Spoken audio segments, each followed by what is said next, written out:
La route 66 part de Chicago pour traverser le Missouri.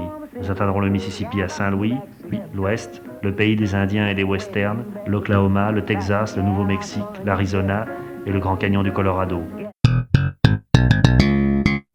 Nous sommes arrivés à Chicago au printemps 68. Nous voulions filmer l'Amérique suivant un axe arbitraire, celui d'une route, la route 66, qui va de Chicago à Los Angeles. Cette route commence ici. Quelques semaines avant notre arrivée, Martin Luther King était assassiné. 3 jours après notre départ, Robert Kennedy, à son tour, mourait sous les balles de son meurtrier. Le soir, dans les hôtels, au long de la route, nous suivions à la télévision les péripéties de la marche des pauvres vers Washington et la bataille des élections primaires. Un nouveau visage apparaissait, celui du sénateur Eugene McCarthy, qui portait les espoirs de la jeunesse américaine.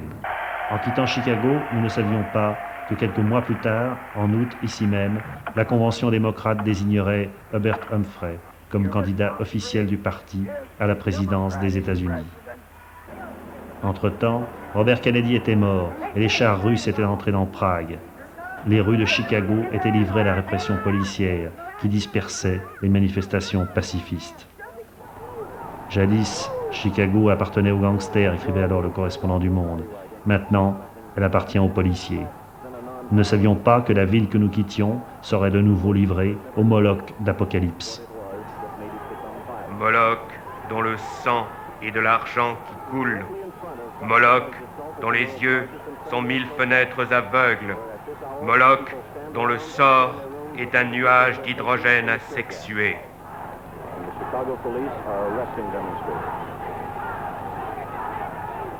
It winds from Chicago to LA, more than 2,000 miles all the way. Get your kicks on Route 66. Voici notre itinéraire. La route 66 part de Chicago pour traverser le Missouri. Nous nous arrêterons à Springfield, où est enterré Abraham Lincoln.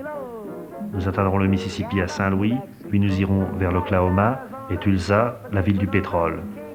De Tulsa, nous irons à Oklahoma City, la ville américaine type, puis l'Ouest, le pays des Indiens et des Westerns, l'Oklahoma, le Texas, le Nouveau-Mexique, l'Arizona et le Grand Canyon du Colorado.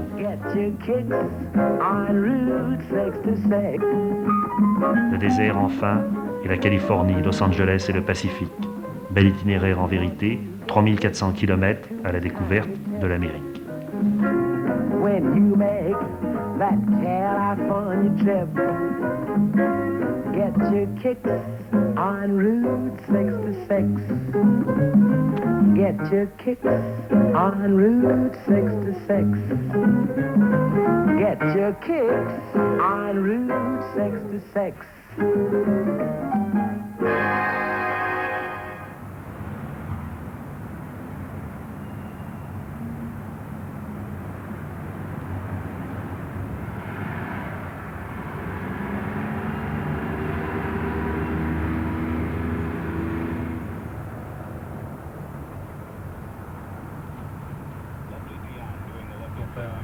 Hazel Jones, a very happy birthday today. Mrs. Hazel Jones, happy birthday to you, and this was requested by John and Christy.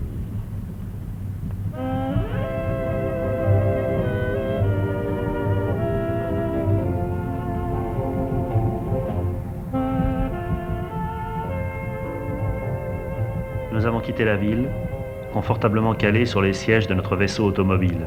Nous traversions les plaines de l'Illinois. L'Amérique s'ouvrait sous nos roues. L'Amérique heureuse, puissante et pratique, la belle Amérique de cinéma. L'Amérique de la certitude, celle qui dit « Combien misérable apparaît un argument en face d'un acte qui le défie. » L'Amérique de Walt Whitman. Certitude de l'espace, de l'accroissement, de la liberté, du futur. Il y a un siècle, Whitman entonnait le chant de la hache. Le voyage de ceux qui cherchèrent une nouvelle Angleterre et la trouvèrent. Le départ vers n'importe où. Le peuplement de l'Arkansas, du Colorado, de l'Ottawa, de la Willamette. La lente marche, les vivres qui se font rares, la hache, le rifle, la selle où pendent des sacs. La beauté de tout être qui s'aventure et ose. La beauté du gars et du forestier avec leurs saines figures incultes. Bienvenue les pays du blé et du maïs. Bienvenue ceux de la vigne. Bienvenue les pays du sucre et du riz. Bienvenue les pays du coton.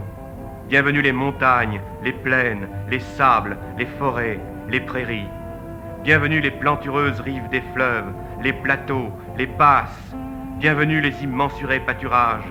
Bienvenue le sol fécondé des vergers, des chanvres, des miels, des lins.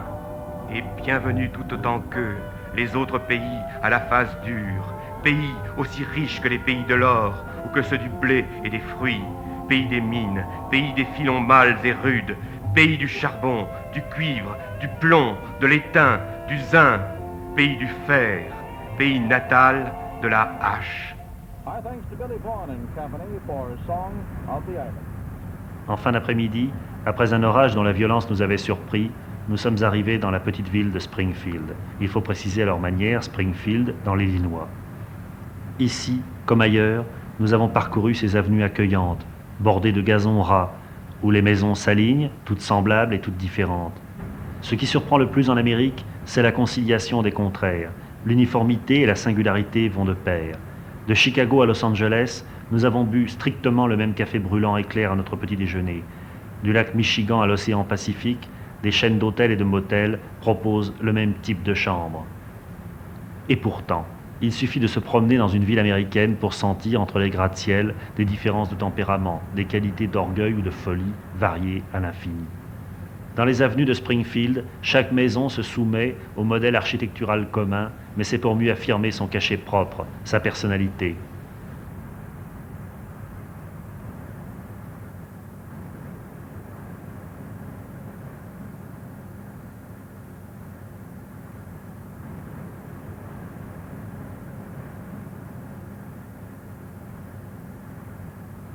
Il y a seulement un siècle, Abraham Lincoln unifiait la nation américaine, au prix de la plus terrible guerre civile de l'histoire.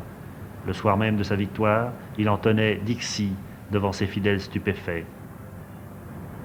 C'était le chant de l'armée sudiste, l'hymne des vaincus. C'est ici, à Springfield, qu'Abraham Lincoln a vécu de 1837 à 1861. C'est là qu'il est enterré. C'est dans cette maison qu'il reçut, le 19 mai 1860, la délégation qui venait lui annoncer sa nomination à la présidence des États-Unis. Les rideaux sont encore en place. Rien n'a changé. Walt Whitman, le contemporain de Lincoln, raconte. Je l'ai vu arriver au travail ce matin, vers 8h30. Il a un vêtement tout noir, un peu usé et poussiéreux, un chapeau de forme noire, et paraît presque aussi simple dans sa tenue que le dernier des citoyens. Je vois très distinctement la sombre figure hâlée d'Abraham Lincoln, avec ses rides profondes et ses yeux, et une grande tristesse secrète, il me semble, dans son expression. Que reste-t-il de l'Amérique de Lincoln en 1968 ? Résistera-t-elle à de nouvelles crises de conscience, à un autre Vietnam, de nouvelles flambées raciales ? Ces questions en Europe nous paraissent évidentes et graves. Dans l'Amérique quotidienne que nous avons visitée, elles l'étaient beaucoup moins.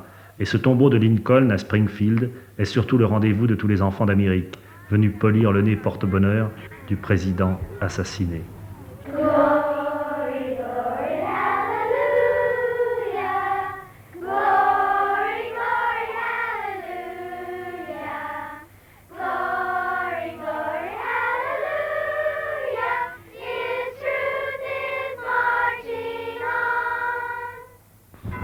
Le lendemain dimanche, devant la cathédrale de l'Immaculée Conception, nous avons filmé la sortie de la grand-messe.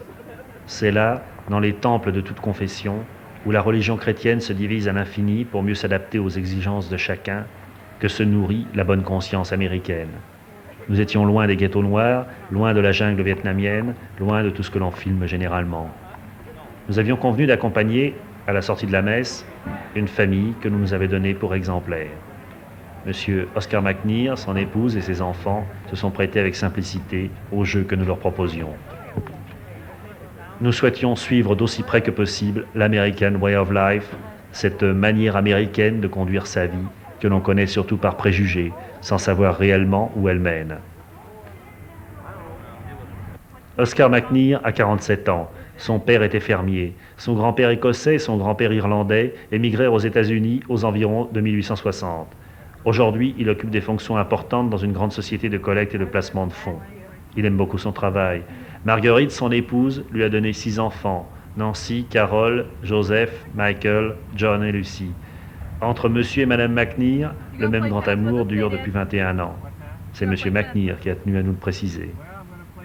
En 1943, Oscar McNear s'est battu en Europe dans la 3e armée et la 80e division, celle du général Patton. Il était venu défendre la liberté des peuples que l'Amérique aujourd'hui défend encore, selon lui, au Vietnam.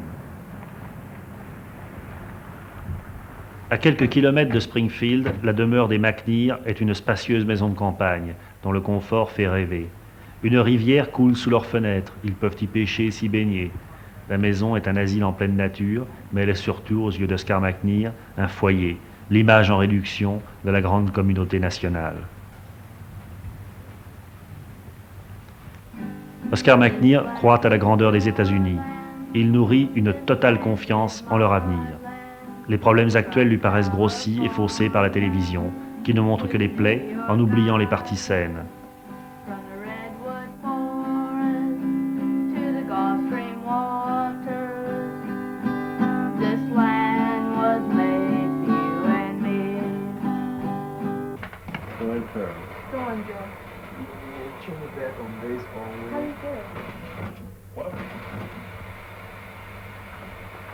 The Phillies threatened to break through here in the first.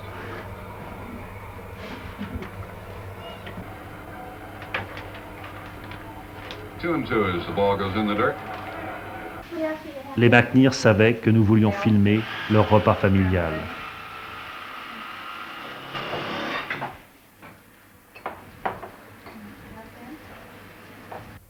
And the Father, and the Son, and the Holy Ghost, amen. Bless us, O Lord, and these thy gifts we are about to receive from thy bounty through Christ our Lord, amen. C'est pour nous qu'Oscar McNear entreprit d'interroger son fils John, qui a 17 ans et qui termine ses études secondaires. Alors, bientôt les vacances, John? Dans une semaine, oui. Que feras-tu cet été? J'espère trouver du travail avec un ami, un emploi pour l'été. Oscar McNear approuve cette initiative. Il pense que cet argent permettra de payer une partie des frais de son fils à l'université. John a l'intention de poursuivre ses études, quelque chose, dit-il, qui soit lié à la biologie.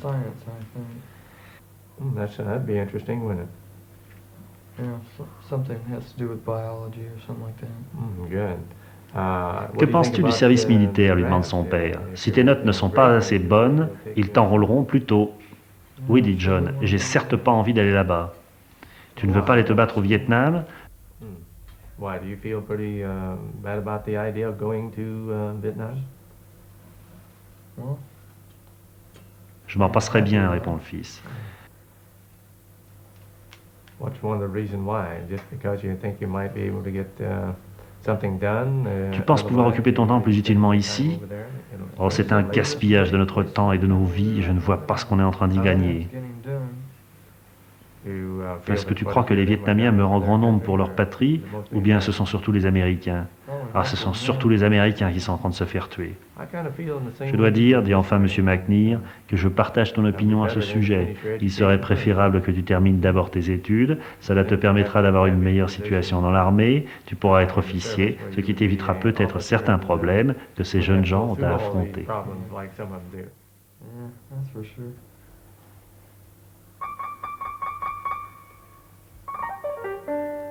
Nous approchions de Saint-Louis.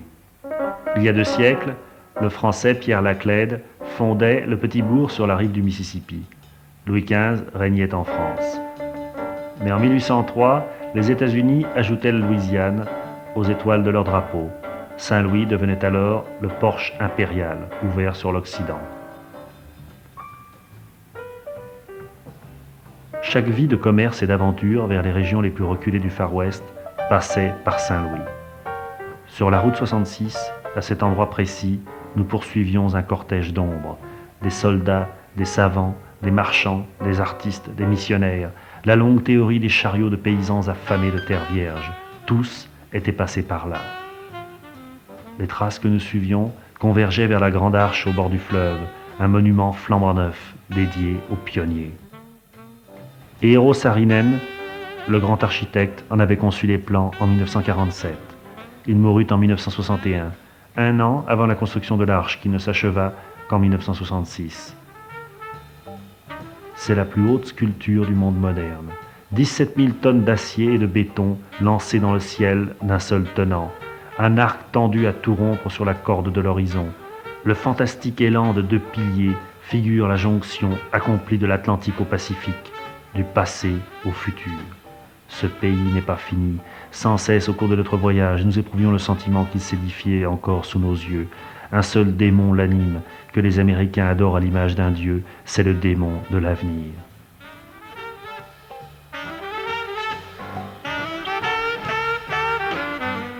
Depuis l'habitacle creusé au sommet de l'arche, on découvre, bien loin en bas, le fleuve fabuleux, celui dont le seul nom éveille des affluents de rêve, le fleuve Mississippi.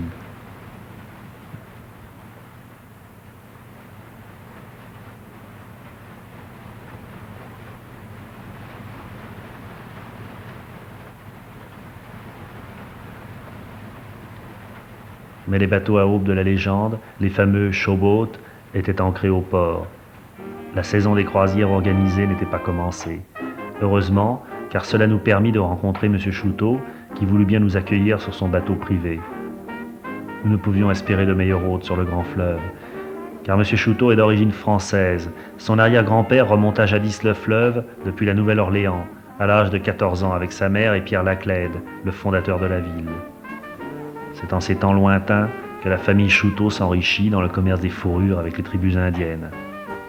Aujourd'hui, M. Chouteau gère le confortable patrimoine familial, mais il ne parle plus la langue de ses ancêtres. C'est en anglais que nous l'avons interrogé. À vrai dire, nous n'avions qu'une seule question à lui poser. Que signifie le Mississippi pour vous? M. Chouteau nous répondit ce que nous attendions. Oh, le Mississippi, c'est le père des fleuves, le roi des eaux.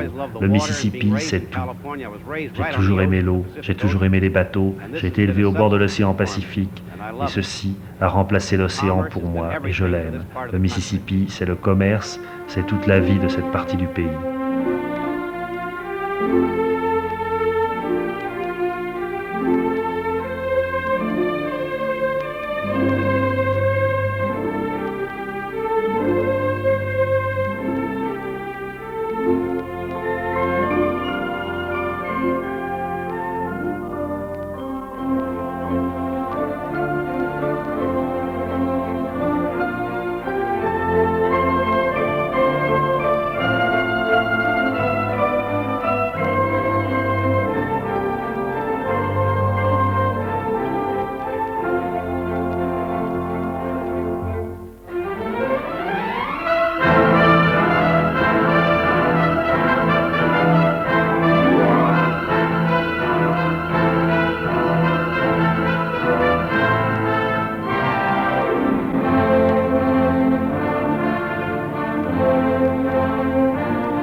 Go west, young man.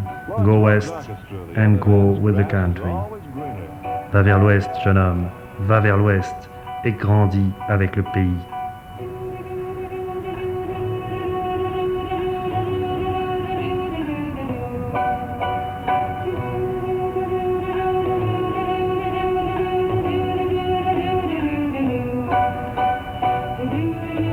Partout, l'Amérique se donne à elle-même en spectacle et en exemple. Au fil de la route, un peu accablés par les distances que nous parcourions, nous nous laissions envahir par la féerie du voyage. L'autoroute américaine et la vitesse limitée procurent un sentiment de sécurité qui engourdit l'esprit critique. Finalement, c'était peut-être un rêve que nous vivions, un gigantesque film publicitaire réalisé avec un soin extrême, où toutes les personnes rencontrées se seraient donné le mot pour nous vanter la grandeur, la puissance et la générosité de la nation élue.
Un peu au hasard, nous avons interrogé un chauffeur de camion au bord de la route. Il se nomme John Judson. Il est marié, il a 5 enfants, il adore son métier et sa vie. Il n'aimerait pas en changer pour un empire. How do you like your job and your life? I wouldn't do nothing else. You like that? I like it. Voilà, c'est l'Amérique. Le film continue. La rêverie de la route s'est interrompue devant les immenses raffineries de Tulsa, dans l'État de l'Oklahoma. Nous sommes bien aux États-Unis, le pays qui s'est donné l'énergie morale pour règle de vie et qui, par conséquent, apparaît aux yeux du monde comme le plus grand producteur et consommateur d'énergie matérielle. Ici, les chiffres sont plus éloquents encore que les images. Dans son livre intitulé « L'Empire américain », Claude Julien écrit « Un Américain absorbe 3 fois plus d'énergie qu'un Européen, 8 fois plus qu'un Japonais, 160 fois plus que tout habitant d'un autre pays asiatique. Calculé en millions de tonnes de charbon, le volume d'énergie consommé chaque année dans le monde représente 5 767 millions, dont un tiers est absorbé par les États-Unis. Par tête d'habitant, nul peuple au monde ne consomme plus de viande, plus de papier, plus de bois, plus de pétrole, plus d'acier, plus d'aluminium que le peuple des États-Unis. » Dans les bureaux techniques de la raffinerie, nous avons rencontré un jeune ingénieur, Earl Jacobs, 25 ans, célibataire, frais et moulu de l'université d'Oklahoma City. Il pratique tous les sports, le football, le baseball, la lutte, la natation. Son avenir est tout tracé. Il passera du département technique au département commercial avec l'espoir de devenir un cadre de direction. Il épousera une jeune fille jolie, ayant fait des études et désireuse comme lui de fonder un foyer. On a vraiment envie de lui demander ce qu'il pense de l'Amérique. Et sa réponse est très nette. Du point de vue le plus strict, j'aime réellement l'Amérique. Je n'ai pas encore vu la moitié de ce qu'elle peut offrir. On peut voyager partout, de la côte est à la côte ouest, du nord au sud, du Grand Canyon à New York. C'est partout ce que l'on peut voir de mieux. Et que pense-t-il de l'image de l'Amérique à l'étranger, du Vietnam, la question raciale? Alors Jacobs ne bronche pas, avec une implacable logique, il série les questions. Premièrement, le Vietnam, c'est un petit pays qui recherche son indépendance et qui craint l'implantation russe. Partis pour offrir leur liberté aux Vietnamiens, les États-Unis se sont trouvés entraînés dans une guerre.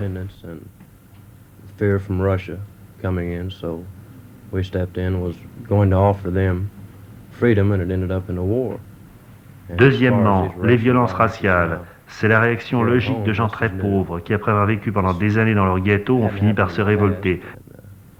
It's just, I guess, the slums and the ghettos and the poor people have, over the period of time, are finally going to rebel. But as far as it lasting too long, I think it'll be over in a very short period of time. Mais ça ne va pas durer. Il y a donc une solution, demandons-nous. Oui, ils réclament de l'argent, des logements convenables et des droits égaux. Et cela, c'est facile de leur donner. Et pour le Vietnam, que suggère-t-il? Mon impression est que les deux côtés essaient de trouver la face. Ils ne veulent pas céder pour ne pas se faire traiter de lâche. Voilà pourquoi une fraction de l'opinion publique ne veut pas qu'on quitte le Vietnam au nom de la fière Amérique. Et que préférez-vous pour votre part? Earl Jacobs est partisan de la négociation, mais raisonnablement. Il pèse le pour et le contre. Vaut-il mieux perdre la face ou perdre des vies humaines? Si l'on renonçait au prestige, il y aurait la paix immédiatement. Cela finira bien par se produire et plus rapidement qu'on ne croit. Il est donc optimiste en ce qui concerne l'avenir des États-Unis. Nos questions sur le Vietnam et la question raciale nous ont laissé entendre que nous n'étions pas optimistes. Alors, il ne craint pas de nous démentir, courtoisement mais fermement. Ce ne sont là que des troubles passagers qui doivent se régler prochainement. Tous les jours, on peut lire des articles où l'on apprend que l'Amérique, si elle ne dépensait pas son argent à faire la guerre, pourrait devenir la plus grande puissance mondiale. Nous pourrions, dit-il, prolonger la longévité humaine jusqu'à 150 ans. Si l'argent dépensé à la guerre l'était pour l'amélioration de la santé humaine, l'homme pourrait vivre jusqu'à 200 ans. They ever think that health's more important than fighting a battle across the sea? Your confidence in America? Oh yes, very confident.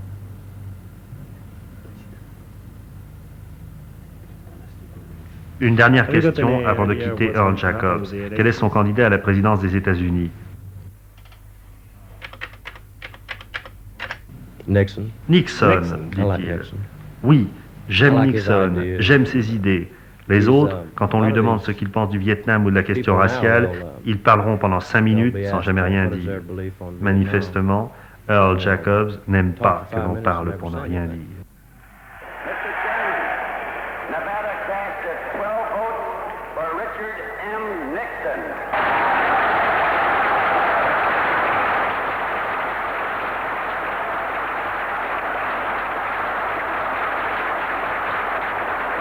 Now, the United States. Yours as a gift when you open or add to your First National regular savings account in the amount of $50 Le soir même, au crépuscule, nous entrions dans Oklahoma City, la ville construite sur une nappe de pétrole. Les derricks et les ponts fonctionnent sans discontinuer, sans déparer pourtant la souveraine magie du paysage urbain.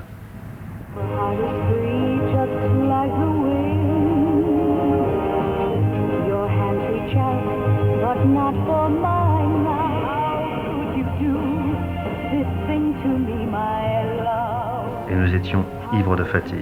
Notre voiture tanguait dans les lumières.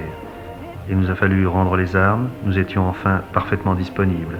Dieu que ce soir l'Amérique était belle, au-delà de toute question, dans sa folie nocturne. This is KBOO in Tulsa, Oklahoma, the 50,000-watt news voice of Oklahoma.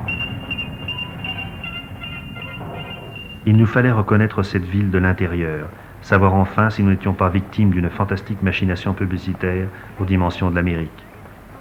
Nous sommes entrés dans cette banque, la curiosité des secrétaires qui nous observaient derrière leurs fenêtres avait piqué la nôtre. On nous laissa filmer sans difficulté, au beau milieu de l'affirement quotidien. Là encore, il nous fallut bien nous rendre à l'évidence, elles étaient pleinement satisfaites de leur sort, ou du moins elles le disaient, la machination continuait. Ainsi, Laura, 21 ans, secrétaire. Êtes-vous heureuse en Amérique? Oui, absolument. Vous aimez l'Amérique? Oui, beaucoup. Je ne voudrais vivre nulle part ailleurs. Y a-t-il quelque chose que vous n'aimez pas? Y a-t-il quelque chose que je n'aime pas? Non, pas vraiment. Naturellement, je n'aime pas la guerre, mais personne n'aime la guerre, c'est quelque chose d'inévitable.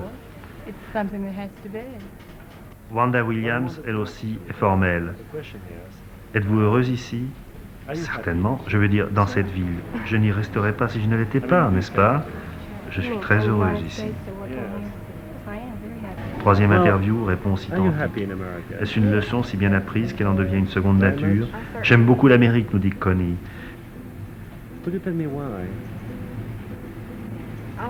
J'aime la liberté dont nous jouissons ici et j'aime ce pays pour la façon dont on y vit. Voit-elle seulement une ombre au tableau? Elle a beau chercher, elle ne trouve pas.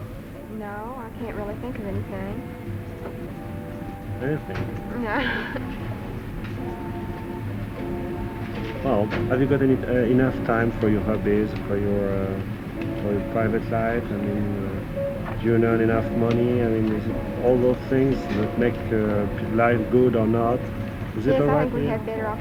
Je crois, dit-elle, que nous avons les meilleures chances ici que nulle part ailleurs dans le monde, parce que nous pouvons trouver de meilleurs emplois et gagner plus d'argent que beaucoup. So you're happy? Cathy fut beaucoup moins timide que ses camarades. Manifestement, nous l'amusions. Je vis une vie très normale, nous dit-elle. Une vie comme tout le monde. Je me lève à 8 heures du matin, je vais au travail à 9 heures, ensuite je rentre chez moi à 5 heures. Elle aussi est très satisfaite de sa vie. Elle est très contente d'être américaine, elle n'aime pas vivre ailleurs. Nous avons tellement de liberté ici. Well, there's something else than freedom. I mean, they're just opportunities of living and the way of you earning your money and the hobbies you can do, and all this is satisfying you? Real well. Pretty well. Mais surtout, nous sentions qu'elle brûlait d'envie de nous retourner la question. Que pouvait-elle penser de cette équipe de cinéastes français égarés à Oklahoma City? Vous êtes très insolite, nous dit-elle, mais je vous trouve très gentil. Pourrais-je voir le film quand vous l'aurez terminé? J'aimerais bien le voir. Combien de temps resterez-vous ici? Nous devons rester 2 semaines. Seulement 2 semaines? Depuis combien de temps êtes-vous aux États-Unis? Nous sommes là depuis 1 semaine. Almost a week. So you've got another week. Yes. Are you going to spend it all in Oklahoma City? Nous voulons faire un film sur la route 66 de Chicago à Los Angeles. Oh, From really? Chicago to Los Angeles. Et quelle est votre prochaine étape? Amarillo, au Texas. Au Texas. To Ouais, ouais. Texas? Yes. Ah, Boy, vous you'll aimez le like Texas, Texas. c'est tellement drôle. It's fun. Mais personnellement, Cathy préférerait vivre au Colorado, à cause des jolies montagnes et de son climat. Colorado. Colorado.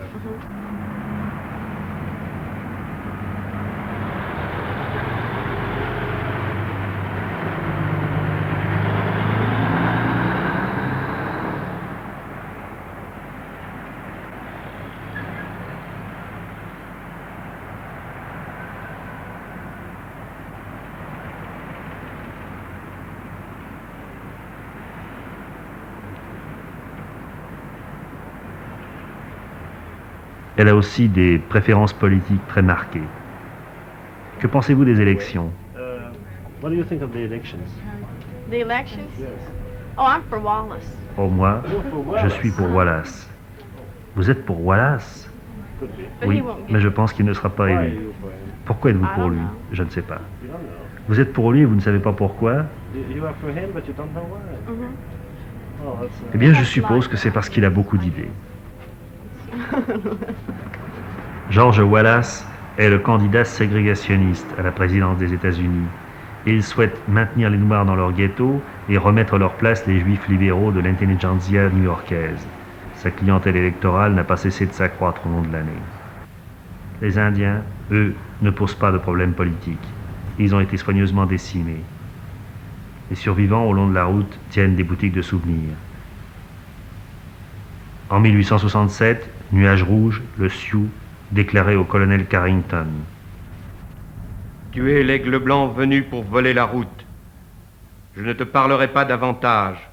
Je pars maintenant et je te combattrai.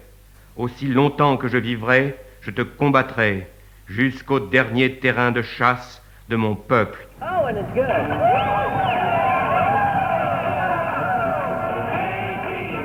Le Texas s'annonce de loin sur la route. C'est l'État dans l'État des États-Unis. Le 22 octobre 1861, Stephen Field télégraphiait au président Lincoln: Je suis chargé de vous envoyer le premier message transmis par les fils qui relient les États du Pacifique à ceux de la côte atlantique. Le peuple de Californie désire vous féliciter de l'accomplissement de cette grande œuvre. Il considère le gouvernement avec affection et restera avec lui, quelle que soit sa destinée. Après le Texas, la route se rétrécit et la terre s'appauvrit. En pénétrant dans le Nouveau-Mexique, nous étions affamés de légendes. 1000 chevauchés de western battaient encore à notre tempe. Des souvenirs chevillés à l'éternelle enfance. Naïvement, nous avons interrogé les policiers de la route qui sillonnent journellement l'État du Nouveau-Mexique. Est-ce que c'est difficile de faire la police dans cet État? Oui, parce que la route 66 est la principale route qui traverse les États-Unis. But I mean, you know, Ce pays when nous we fait are penser here, irrésistibles au in western this que nous avons vu au country, we cinéma. always think of the westerns. You see, the western movie pictures. Yeah, the cowboy pictures. We have a lot of those too. Y a-t-il encore quelques liens avec ce que furent ces temps-là? Par exemple, je vois que vous portez des étuis à revolver. Les choses sont-elles restées les mêmes? Je pense que c'est resté pareil. Nous portons des bottes de cow-boy. Ils en étaient très fiers, mais jusqu'à un certain point. Le souvenir de l'Ouest sauvage est entré dans le folklore. Nous sommes plus modernes, nous ont-ils dit. Il n'y a plus d'aventuriers, de tueurs. Si, mais ils viennent tous de l'Est. Nous n'en avons pas ici. Ils viennent tous de l'Est, de Washington. Nous les arrêtons ici. Nous en arrêtons beaucoup.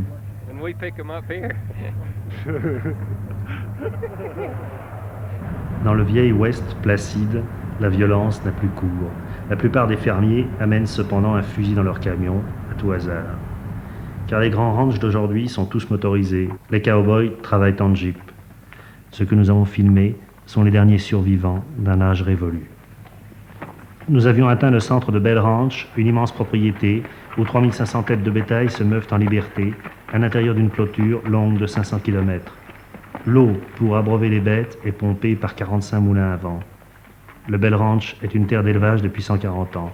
À l'époque, il était 5 fois plus vaste encore.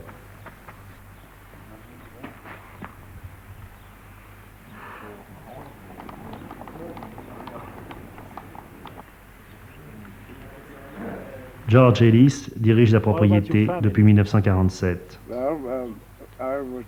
Je suis né et j'ai été élevé au Nouveau-Mexique, nous dit-il. Ma mère appartient à une vieille famille d'éleveurs de bétail. Mon père est venu au Kentucky, il s'est installé ici, il a épousé ma mère. Les parents de ma femme étaient également des éleveurs, de sorte que d'un côté comme de l'autre, nous avons fait ce métier toute notre vie. Est-ce que ce n'est pas une existence un peu solitaire? Bien non. Beaucoup de gens pensent que nous devons nous sentir seuls, mais ce n'est pas le cas parce que nous menons une vie très active. Nous sommes toujours très occupés dans un ranch comme celui-ci. Nous aimons ce que nous faisons, alors nous ne pensons jamais à la solitude. Nous sommes très heureux ici. Nous ne voudrions pas faire autre chose. Que pensez-vous de l'Amérique d'aujourd'hui? L'Amérique est en majorité une nation heureuse. Il y a quelques troubles, mais je pense qu'ils sont le fait de minorités qui ne représentent pas la vraie Amérique. Vous voterez aux prochaines élections? Bien entendu, pour le vice-président, Robert Humphrey. Il y avait dans le ranch un personnage étonnant, l'un des rares survivants de l'âge des pionniers, un homme qui mourra sur son cheval et qui sera enterré ici dans la terre du ranch, où il vit depuis 50 ans déjà. Cet homme a traversé le XXe siècle en poursuivant les taureaux sur les collines. Il n'a remarqué aucun changement dans sa vie. Aujourd'hui, nous a-t-il dit, on se rend à la ville en camion. Dans ma jeunesse, on y allait à cheval. John Ford, le plus grand cinéaste américain, répond simplement quand on lui parle du western, il n'y a rien de plus beau qu'un cavalier dans la Sierra. Il y a 9 millions d'années, la rivière Colorado attaquait la roche d'un haut plateau. Il a fallu des millénaires d'érosion, des siècles et des siècles de pluie et de vent et de tempêtes pour qu'aujourd'hui, une gorge profonde de 1609 mètres traverse 300 km de territoire. Les Américains peuvent croire que Dieu lui-même a sculpté leur continent. So ride, boldly ride to the end of the rainbow. Ride, boldly ride till you find.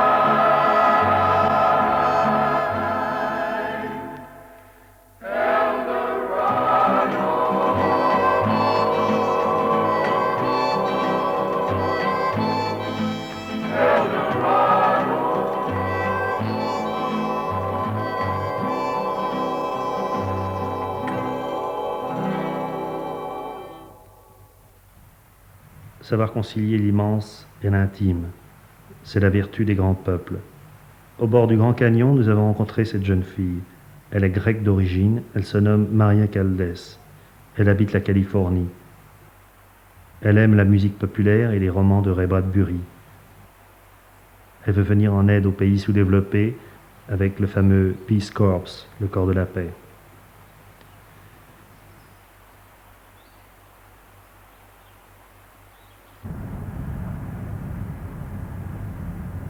Il ne manquait même pas à notre film la longue attente finale avant l'apothéose, la traversée du désert Mojave avant la Californie.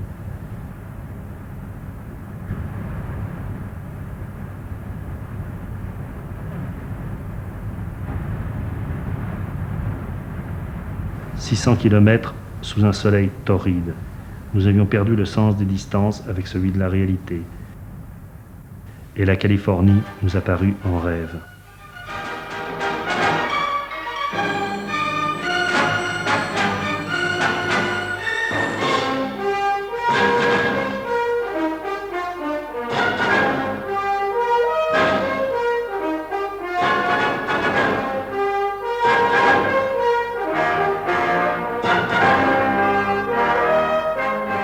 Il nous restait à visiter une ville étrange, imaginée par un urbaniste fou, complètement déserte et soigneusement entretenue. Que fait ici ce château fort et cet avion de chasse, cette galère, l'espace et le temps se télescopent au carrefour. Au sommet d'une colline, nous avons reconnu la maison de Psychose, le film d'Alfred Hitchcock. Nous étions à Hollywood, visitant les studios d'une grande compagnie. C'est ici que le rêve américain se forme, se fixe et se révèle avant de conquérir le monde. C'est ici le miroir de l'Amérique, où elle se contemple, comme nous avions tenté de le faire nous-mêmes, avec une sérénité mêlée d'inquiétude. À présent, nous traversions les avenues de Los Angeles en direction de l'océan Pacifique. Notre voyage était terminé, mais notre réflexion se poursuivait. Sur la banquette de notre voiture traînait encore un livre de poèmes.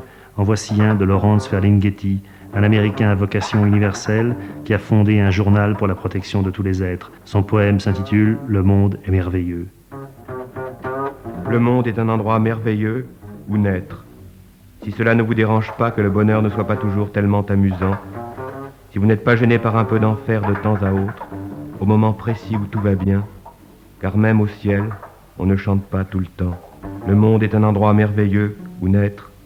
Si vous ne voyez pas d'inconvénient à ce que des gens meurent tout le temps, ou peut-être sont-ils seulement affamés pendant quelque temps, ce qui n'est pas si mal si ce n'est pas vous. Oh, le monde est un endroit merveilleux où naître. Si vous ne faites pas trop attention à quelques cerveaux morts au poste clé, ou bien à une bombe ou deux de temps en temps.